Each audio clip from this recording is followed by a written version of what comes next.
Hey everybody, Eric Meyer. Fun little super quick video. iRacing. A lot of people sending me iRacing data to say, dude, help me with this. Well, I would like to preface this by saying usually your in-car data, 9 times out of 10, is more consistent than your iRacing data. For whatever reason, there's a belief, and I believe it's true, that driving a car in iRacing optimally is not as easy as driving it on the actual road course. I would agree with that, and that's the purpose of this video, to show you variation. And here's why. If you're just looking at your single lap and you're going, how do I get better? For iRacing, you should be looking at several laps, and I'm going to show you in this video why. So in this case, we picked the three fastest laps. And if you look up here in the corner, yes, you see some variation in this. There's a 130, there's a 129.7. Over here is a 136. But if you look down here, this 136 was actually hoofing before it came into the pits.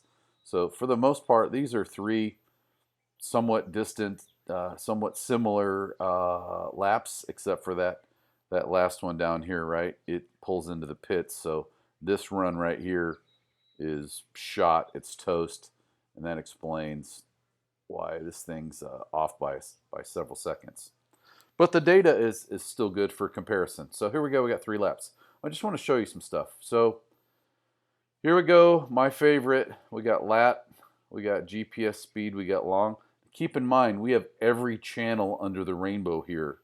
And if you're analyzing with a lot of channels and you do not know the basics, and know the basics so well that you can tell stories with, you're getting smoked, you're losing it, you're not finding the opportunity. You have to understand what's going on first. You have to understand what's happening, and then ask the question why. So we're just going to kind of go through this. I'm going to show you some things right here, okay? So and we're just going to do 1 lap. So I'm going to show you a couple things right here. We're looking at the same braking spots right here. It's the same here, right? Are we seeing that? We're seeing the same turn-in spot right here. We're seeing we're going to the brakes the same, going about the same brake magnitude, give or take. Is this making sense? Like we're picking up the throttle almost in about the same spot. This red thing right here looks really wonky. It's probably some traffic-related issue right down in here at track out. And you can see that here in the red as well. It's just really wonky. Interestingly enough, look at that. Look at that speed difference. We're going to put the cursor right here.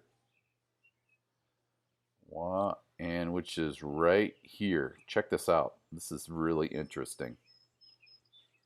If we put the cursor right here, look at that. I'm going to clean this up a little bit and zoom in on it. Look at that difference in speed.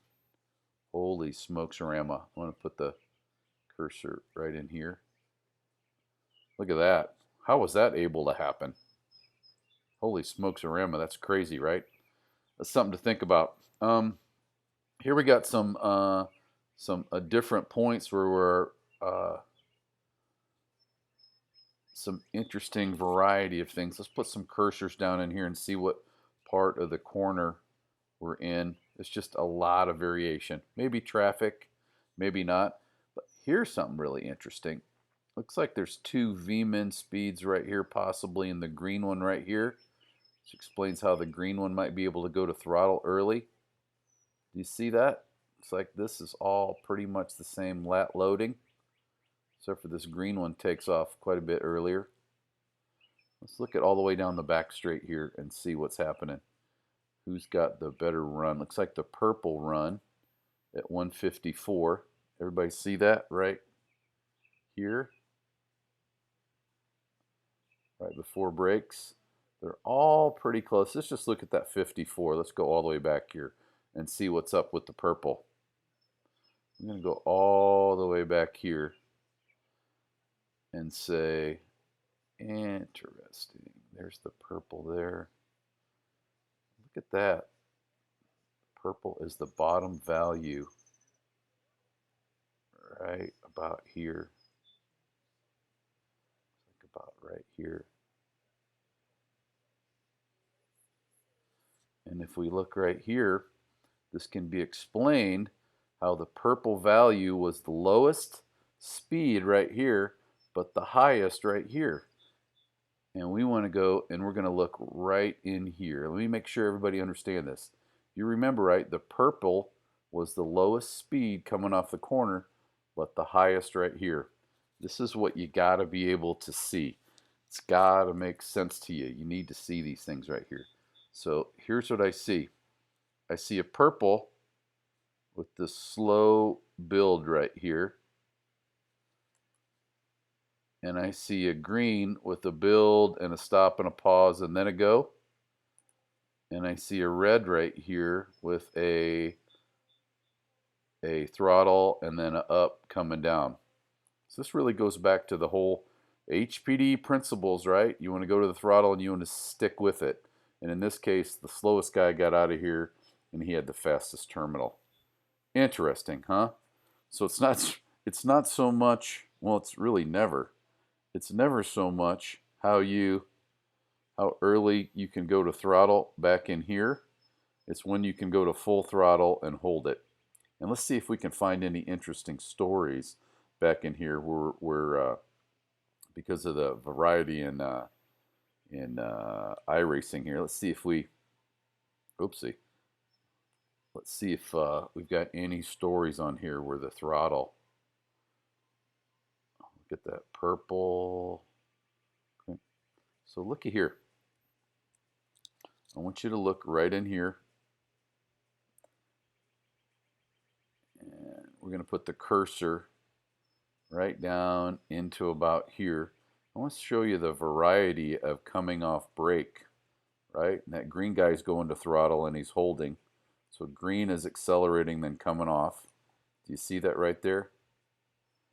Purple is being patient, and then right there, which is right here, starts adding throttle slowly and steadily, right?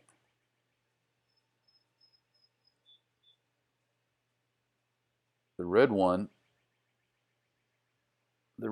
looks to throttle and then come off the throttle and go back up, right? That's all a byproduct of usually what happens on entry. Guys, if you overcook it or overslow on entry, you almost always have to go to throttle. And when you do, you have to go to lift, which means you start the throttle late. And what we want to do, like we did here in the purple, right, is just pick it up and stay with it. So let me say this another way. If you overbrake on the way in, you almost always go to throttle because you're like, oh shit, I'm too slow. And that often leads to push, which means you have to lift mid-corner, or God forbid, even worse, and you have to delay when you go to full throttle.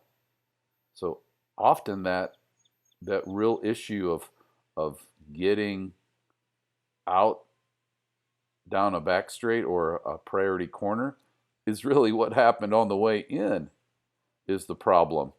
It's just that in the middle right here, you had to adjust, because what are you going to do if you come in slow? You're just going to wait till you can go to full throttle? No, you're going to go back to throttle, and then you're going to lift again, and then you're going to go back to throttle. So all of that is to say that the first half of the corner is really, really, really, really key. So if you can always work and think about how do I get to apex quickly without overslowing, without having to use gas to accelerate, you're in a good spot. Let's keep going. Again, this is iRacing data, right? So what else we got seen here? We got what looks like some same kind of braking point right here. We got same brake here. Got a lot of variation right here. Whoops. Let me try that again. And I'll go back here to show you exactly where we're at. So I'll say it again. Looks like other than this part right here, we're falling over on the same brake. Check that out. It's got some interesting variety as noted right in here. Right? Lots of different stuff going on right here. I'm looking at V-min speeds through the corner, and they look in a bunch of different locations, right? Do you see that? Right, here's one here, a V-min here, here's another one here. Again, we're looking over here.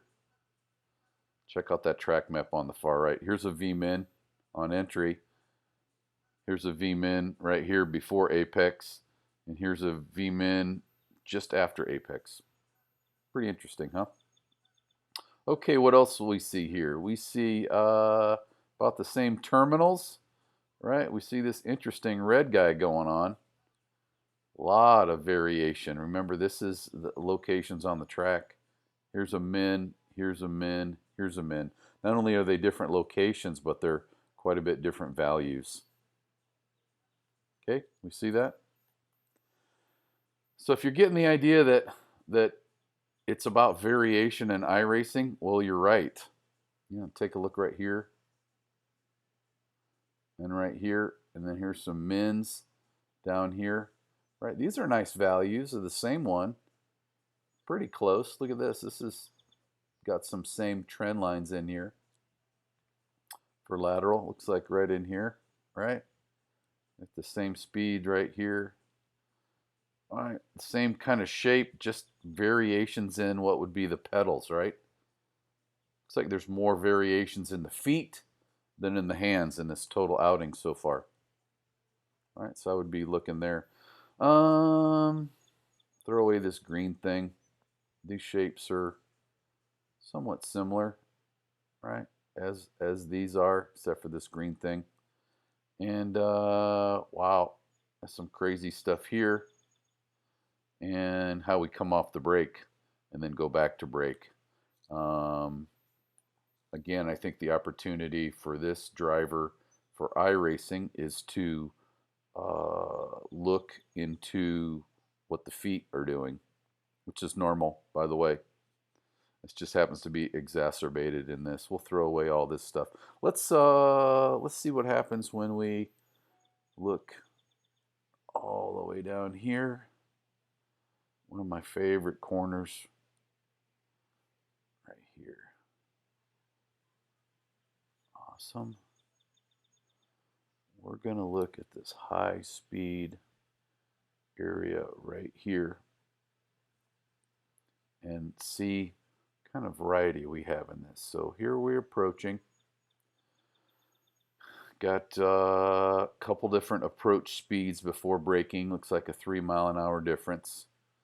Where we go to braking is different, right? The shape of that braking is different.